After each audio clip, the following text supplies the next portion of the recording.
Welcome to this deep dive. Today, we're really tearing into some fascinating source material you've shared with us. Right. Specifically, an article by Adrian Kajumba. It's titled, "Is Salah Having the Best Individual Season in Premier League History?"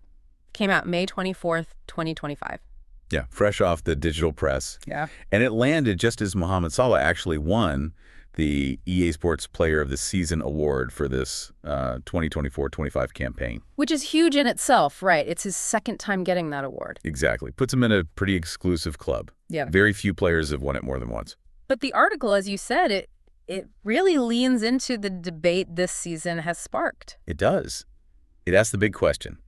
Could this actually be the single greatest individual campaign the Premier League has ever witnessed? That's a massive claim. So our mission today really is to unpack this article properly. It's not just someone's opinion piece. It lays out evidence, comparisons. We need to look at Salah's numbers, obviously. Compare them to the other legendary seasons the article puts forward as sort of benchmarks.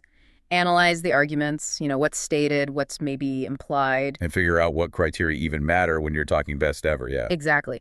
It's basically an invitation for you, the listener, to get involved in the debate, form your own opinion based on the facts presented. Spot on. And the article kicks things off by showing you why this conversation is even happening right now. Salah's headline stats for 24-25, according to the piece, they're staggering. Yeah, leading the league in goals 28. And leading in assists 18. Which, as the article points out, adds up. That's 46 goal involvements. In just 37 appearances for Liverpool, who won the title. And here's the kicker. The article notes this 46 total is the most ever recorded by a player in a 38-match Premier League season. That stat alone just throws his hat straight into the ring, doesn't it? It absolutely does. But, to answer the question, is it the best? Yeah. You need context. You can't just look at one season in isolation. Right. And that's exactly where the article goes next. It doesn't just leave you hanging with Salah's numbers. It brings in other legendary seasons, other players to compare him against. These are basically the other main contenders for the title. Okay, yeah, this is where it gets really interesting for me. Let's unpack those seasons the article puts forward. Who's in the running? Well, it starts right back near the beginning. Premier League, 1992-93, Eric Cantona. Cantona, King Eric. Yep. Started that season with Leeds. Then the famous mid-season move to Manchester United. The article highlights his 16 assists, best in the division that year. And the impact he had. Huge impact. Inspired United to the title after he'd just won it with Leeds the year before.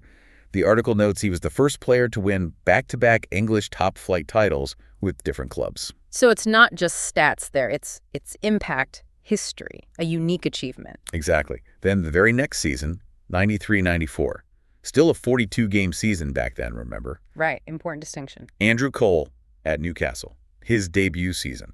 The article calls it phenomenal. And the numbers were? 34 goals, 13 assists. Wow. So that's 47 goal involvement. 47 total goal involvements. And the article flags two really key things about Cole's season. First, that 47 total was the outright record for goal involvements in any Premier League season. 42 games or 38, until Holland matched it just recently. Okay. And second, Cole was the first player ever to top both the goals and the assists charts in the same Premier League season. He did both, goals and assists leader. Yep. Plus, his 34 goals, not a single penalty among them. Won PFA Young Player of the Year, Newcastle finished third, which was amazing for a promoted side. Versatility and volume. Okay, 47 involvements, top both charts, no penalties. That is a serious benchmark, especially from that era. Definitely. And right after him, 1994-95, another 42-game season, the article brings in Alan Shearer at Blackburn. Shearer, of course. He matched Cole's 34 goals that season, won his first Golden Boot, and he also matched Cole's 47 goal involvements by adding 13 assists himself. So identical output to Cole, basically. Statistically, yeah, very similar. But the defining thing the article argues for Shearer's season was the outcome. His contribution brought Blackburn the Premier League title. Right, the ultimate prize. And he won Player of the Season that year. Obviously went on to become the league's all-time top scorer. So this season is presented as, peak goal scoring combined with direct title-winning impact. Gotcha. So early impact with Cantona, combined records with Cole, title-winning talisman with Shearer. Okay, skipping forward a bit.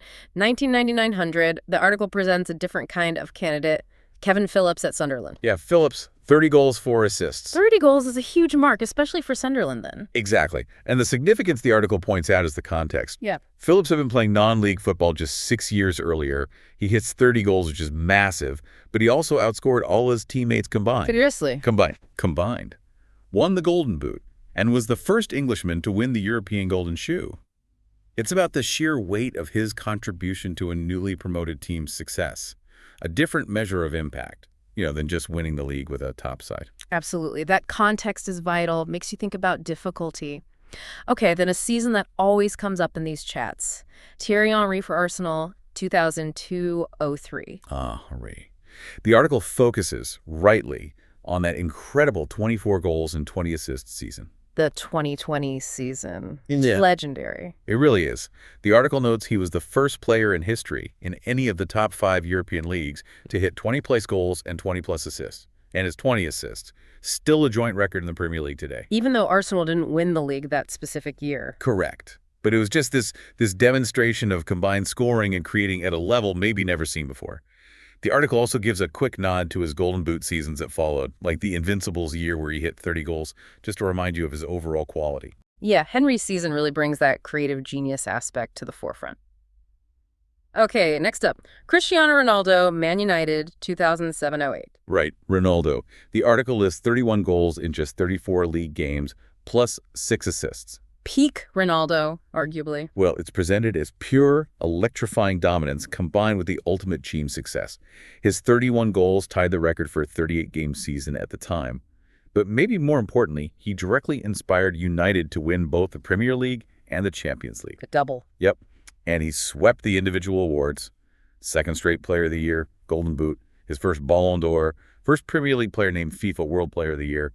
It's that combination, staggering stats, and leading the team to the absolute pinnacle. Yeah, the complete package season. The article then jumps to 2009-10 and highlights 2 players from Chelsea's double-winning side that year. First, Didier Drogba. Drogba. Career best, 29 goals for him that season, won the Golden Boot. Added 10 assists too. So 39 goal involvements. Pretty high. Yeah, joint 6th highest total, according to the article. And it notes he achieved this even though he missed a month playing in the Africa Cup of Nations. Ah, right. So it could have been even higher. Potentially. Like Shearer and Ronaldo before him, a powerful attacking force, absolutely central to winning the title. And his teammate that same season, Frank Lampard, also gets a mention from midfield. Yeah, and the article positions this as the second best scoring season from a midfielder in Premier League history. 22 goals from Lampard. 22 from midfield. That's incredible. Plus a league-leading 14 assists that season. Wow. Chart-topping assists too. Yeah. His most prolific season overall, 27 goals in all comps, instrumental in that double win. It really challenges the idea that only forwards can have these best-ever offensive seasons. Good point. Okay, another forward. Robin van Persie, Arsenal, 2011-12. RVP. The article notes 30 goals, his first Golden Boot, and 9 assists. So 39 goal contributions, same as Drogba's total. And this was his final season at Arsenal, right? Yep. Highlighted as him reaching his absolute peak goal-scoring form, fully transitioned into that central striker role, carrying a huge amount of the attacking burden for Arsenal just before he left for United. Another dominant goal-scorer example. Okay. Then, a player often described as practically a one-man team that season. Gareth Bale at Spurs, 2012-13. Yeah, Bale, the article uses the word talismanic. It says he was single-handedly winning games. His numbers weren't quite as high as some others, were they? Not quite. 21 goals, 4 assists. But the article's emphasis here is less on the raw numbers and more on that undeniable impact. How he seemed to just drag Spurs along by himself at times. And he won everything individually that year. All the major honors, yeah. Player of the season. And it directly led to that world record transfer to Real Madrid. So it's a case study in just sheer individual brilliance elevating a team. That impact argument, it's definitely compelling. And speaking of impact, the article brings in Luis Suarez, Liverpool, 2013-14. Suarez. And the article makes a pretty bold claim here.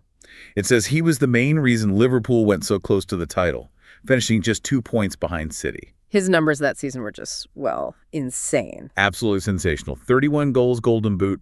Remarkably, none of them were penalties. 0 penalties. For 31 goals. 0 penalties, plus 13 assists, putting him second in the assist charts. And he did all this in just 33 games because of suspension. Missed the start of the season, right? Yeah. His 31 goals equaled the 38-game record held by Shearer and Ronaldo at the time. So the article positions this as one individual dragging a team to unexpected heights, dominating offensively with both scoring and creating, all packed into fewer games. Just relentless. And from that same 2013-14 season, the article also includes Yaya Toure at Man City. Yeah. Instrumental in City winning the title that year, but his contribution was massive from midfield. Another midfielder scoring big. His best ever goal-scoring season. 20 goals from midfield, including his first senior hat-trick, plus 9 assists. The article points out he became only the third midfielder ever to hit 20-plus Premier League goals. So like Lampard, represents that rare, exceptional offensive output from deep, crucial to a title win. Okay, moving forward to the fairy tale season, Leicester, 2015-16, Jamie Vardy gets the nod. Vardy. Key character, obviously, in that unbelievable title win. 24 goals, 6 assists. But it was more than the numbers with Vardy that year, wasn't it? Totally. The article highlights the narrative, the symbolism, mentions his record-breaking run, scoring in 11 straight games, him winning Premier League Player of the Season. It's an example where the sheer context of the team's achievement, arguably the most unexpected title win ever, elevates the individual season. He was the cutting edge of that miracle. Makes sense. Then another player central to that Leicester win, and then Chelsea's the year after, N'Golo Kante, mentioned for his 2016-17 season at Chelsea. Yeah, Kante. And his inclusion is really important because he breaks the mold. He's listed as a tireless defensive midfielder. Not the usual goals and assists focus. Exactly. The article notes he was key to both the Leicester and Chelsea title wins, becoming the first outfield player since Cantona to win back-to-back titles with different clubs. And he won the EA Sports Player of the Season that year at Chelsea. Which is rare for a defensive player. Very rare. It forces you, the listener, to ask, wait, can the best individual season actually be one built on defensive impact, on controlling the midfield, rather than purely attacking numbers? That's a really good question the article raises. Broadens the whole definition of best. Okay, and then the article brings it back to Mo Salah, but his first season at Liverpool, 2017-18. Yeah, his debut season. Included as a benchmark for his own previous peak. The article reminds us he set a new record for goals in a 38-game season, back then 32 goals, won the Golden Boot. And he got assists, too. Yep, 10 assists, making 42 goal involvements in total, which the article was the 5th highest total at the time. One player of the season that year, too. So this is the season Salah himself has to beat to claim 2024-25 as even his personal best, let alone the league's best ever. Fair point. Okay, nearly there. Eden Hazard, Chelsea, 2018-19. Listed as the shining attacking light, even though City won the title. Hazard. 15 goals, 16 assists for Chelsea, who won the Europa League that year. High assist number again? Yeah. His season is presented as just a masterclass in creativity, individual quality, maybe in a team that wasn't quite the very best in the league. His performances earned him that big move to Real Madrid. It's an example of an outstanding season, even without the league title. Right. And from that same 2018-19 season, another defender gets mentioned, Liverpool's Virgil van Dijk. Van Dijk. The article highlights his absolutely transformative impact on Liverpool's defense. He became only the 3rd defender ever to win the EA Sports Player of the Season. Incredible impact. Hardly missed a minute. Helped Liverpool keep 20 clean sheets. Concede only 22 goals, the best defense in the league. Like Kante, he represents that argument. Can defensive solidity and leadership be just as great a season as offensive fireworks? Another challenge to the conventional thinking. Then, Kevin De Bruyne, Man City, 2019-20. The standout player, the article says, even though City didn't win the league. KDB. He equaled Thierry Henry's record that season. 20 assists. Won the Playmaker Award. 20 assists is just absurd from midfield. Plus, he scored 13 goals himself. Yeah. His best combined goal and assist total. His season is really the peak modern example of just pure creative output from midfield, a direct rival to Henry's 2020 benchmark. Okay. And finally, before we circle fully back to Salah's current season, the article includes Erling Haaland's debut season at Man City 2020-23 and his stats. Yeah, Haaland, and the article puts it nicely, he ruthlessly ripped up the record books. He really did. 36 goals. 36 goals.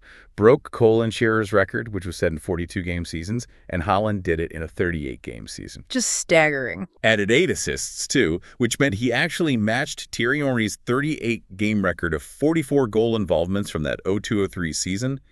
Scored 52 goals in all competitions, inspired City to the treble, first player ever to win both the Young Player and Player of the Season awards in the same year. Wow. Okay. His season represents just sheer, overwhelming goal-scoring volume, doesn't it? The modern benchmark for that. Pretty much. Right. Okay, that is one heck of a list of contenders. It really does highlight the many different ways a player can have a season that gets talked about as best ever. Exactly. You've got pure goal scorers like Haaland or Shearer, creative geniuses like Henry or De Bruyne, players who did both incredibly well like Cole or Suarez or Salah himself. Midfielders putting up freakish numbers like Lampard or Yaya Toure, defensive anchors like Van Dijk, midfield engines like Conte. Guys who seem to carry their team like Bale or Vardy, players central to historic title wins. It's all in there. And it immediately makes you face that central problem the article raises. How on earth do you compare these? Right. How do you weigh Haaland's 36 goals against Van Dijk, fundamentally changing a defense? Or Henry's 2020 against Conte, covering every blade of grass for 2 different title winners? Or Vardy's goals in that Leicester season? And comparing across eras, too, with the 42-game seasons versus 38-game seasons, it's tough. It is tough. And that brings us right back to Salah's 2024-25 season, the one that sparked this whole article.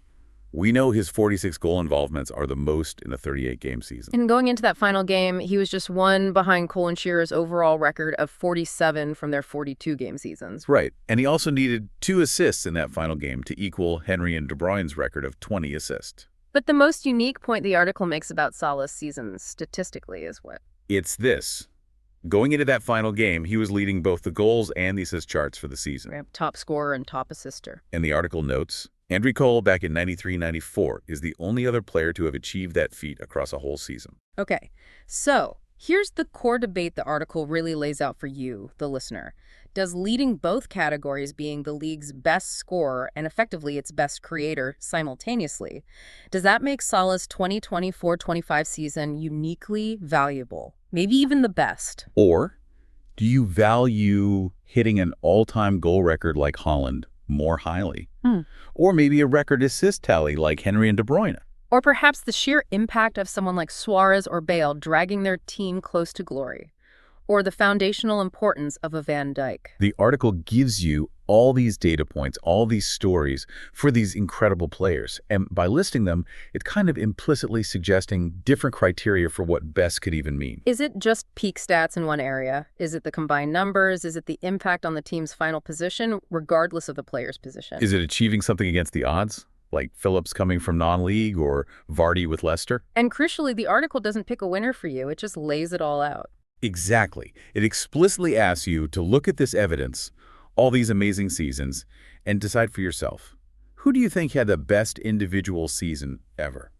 It makes you define your own criteria for greatness, doesn't it? It really does. It pushes you past just, looking up numbers online. It makes you think about what peak performance actually looks like in a complex team sport, especially when you're looking across decades. So we've deep dived into the stats, the stories, the comparisons presented in the Adrian Kajumba article. We've looked at Mo Salah's incredible 2024-25 season alongside this gallery of Premier League legends. We've seen the numbers, yeah. Record goals, record assists, record goal involvements, unique combinations, all highlighted by the source material. And we've touched on the different kinds of impact these players had winning titles, defying the odds, transforming defenses based on the evidence in the article. And the article presents the case for all of them, lays out that evidence, and basically throws the question to you, the listener. Weigh it up. Who is the best? Yeah.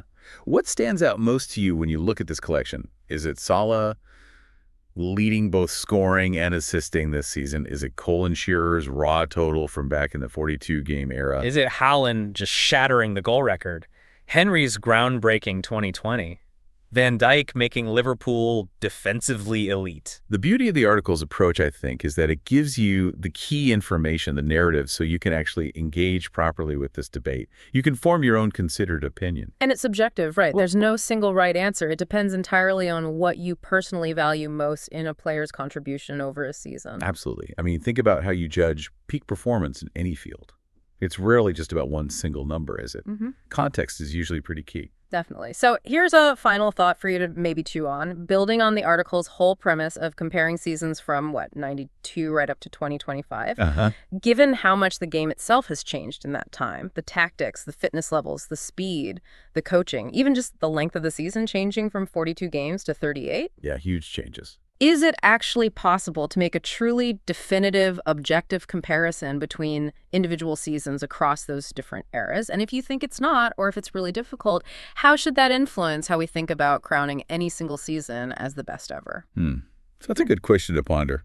How much weight do you give the era? Something to consider as you weigh up all these incredible candidates.